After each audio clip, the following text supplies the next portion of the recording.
To this day. To this day. To this day. To this day.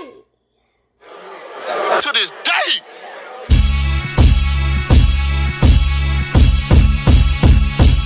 Your reaction when I mentioned that. What's your view on Joshua fighting Bakole?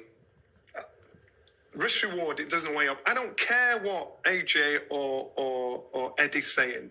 The risk is far too high. The reward is far too low. And even though they're saying we'll take it here, whoever Anthony Joshua boxes, if they're still hoping upon hope of this fight with Tyson Fury that comes to fruition, he needs to be mindful and careful who they Johnny, the landscape has changed though. When we're talking about it, we're now talking about Riyadh season. Yeah, Turkey Al-Sheikh. Turkey wants it. And if he wants it and he wants to recreate something that happened in Africa many years ago, what was it?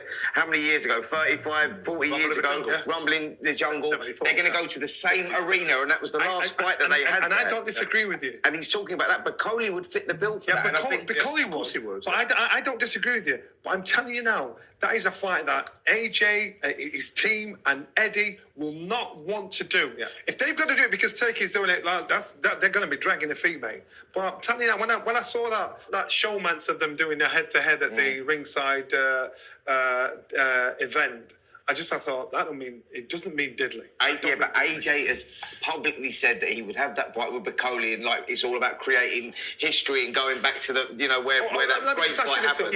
I believe he'll. If you're put a question to somebody, there's not going to be a boxer that's going to tell, I find him. Yeah. But you would tell a different route. You talk like Deontay Wilder for Anthony Joshua right now. For me, is a given because Deontay Wilder is.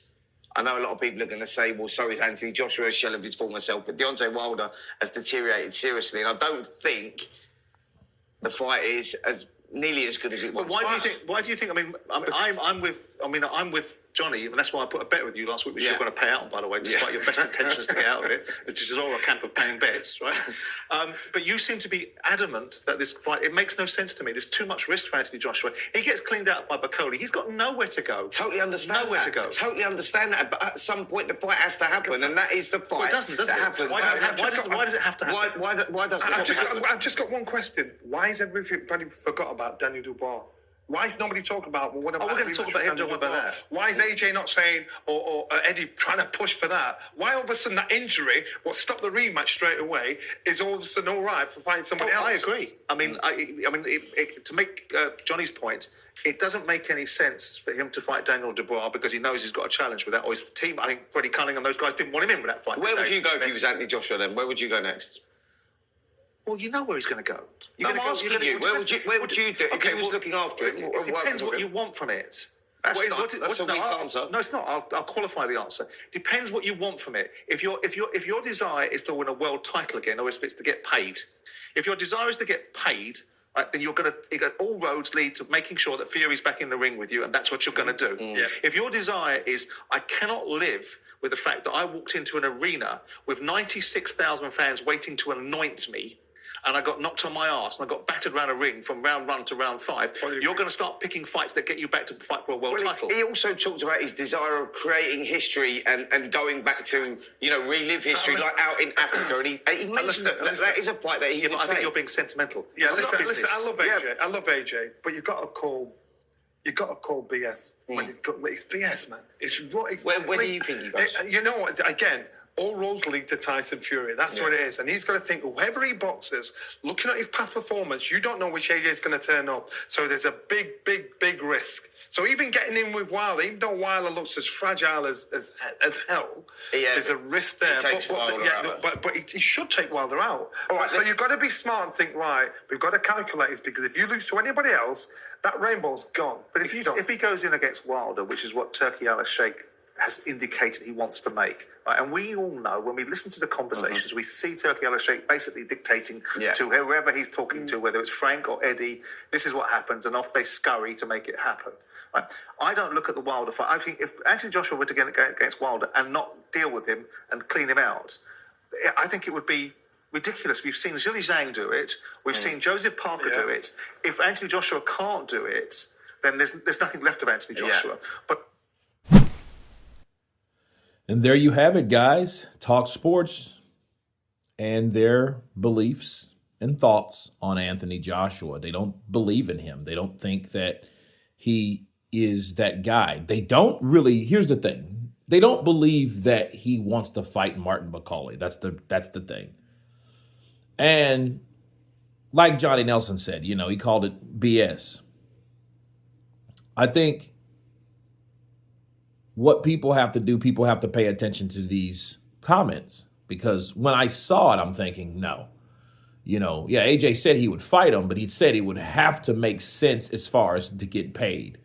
And I don't think it's the fighter. I think it's the fact that how much money will he make to risk getting his ass whooped again, because that exactly is the worst thing that could happen to AJ is he got whooped. That's it.